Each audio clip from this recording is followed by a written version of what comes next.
Gerry Adams has said he understands how victims of IRA violence feel, as he prepares to step aside after 34 years as leader of Sinn Fein. Mr. Adams, who will be 70 next year, said on Sunday that those killed during the Troubles cannot be brought back, but that it is possible to ensure history is not repeated.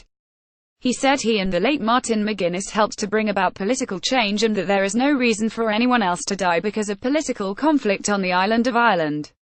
Mr. Adams was speaking just hours after he told a Sinn Fein Ard Fheis that he will step down as party president next year and will not contest the next general election in Ireland. As he announced his departure from frontline politics on Saturday night, he received a standing ovation from over 2,500 delegates who gathered in Dublin's Ard's to hear his plans for the future.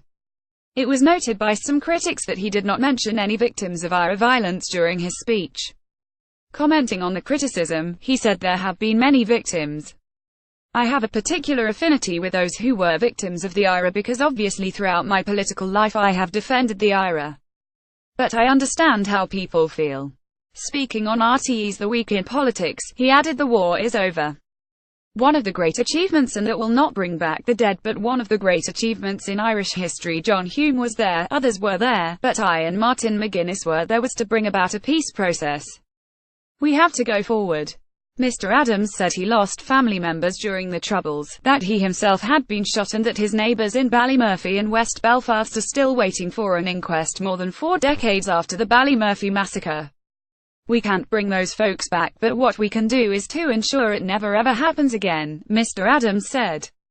He added, "One of our second achievements has been to bring about democratic, peaceful means, bringing about political change that didn't exist before, so there is never ever going to be any reason, and it is my firm hope that no one else will die because of political conflict on this island." Mr. Adams said the next Sinn Féin president will be appointed through a democratic process at the Ard Fheis next year. The TD for Colouth, who has been party president since 1983, told the annual conference on Saturday night, "Leadership means knowing when it is time for change and that time is now." Mr. Adams said the move was part of the ongoing process of leadership transition within the party. The plan, formulated along with Martin McGuinness before his death earlier this year, has already seen Michelle O'Neill, 40, take the role of Sinn Féin's leader at Stormont. The Ard Fheis also saw the party faithful debate its position on abortion. Delegates voted to partially liberalise the party's stance, setting its position ahead of next year's referendum in the Irish Republic on the clause of the state's constitution that frames its strict laws on terminations. The conference was the first held since Mr. McGuinness died in March. His widow Bernie attended as tributes were paid to the former IRA commander turned Stormont Deputy First Minister.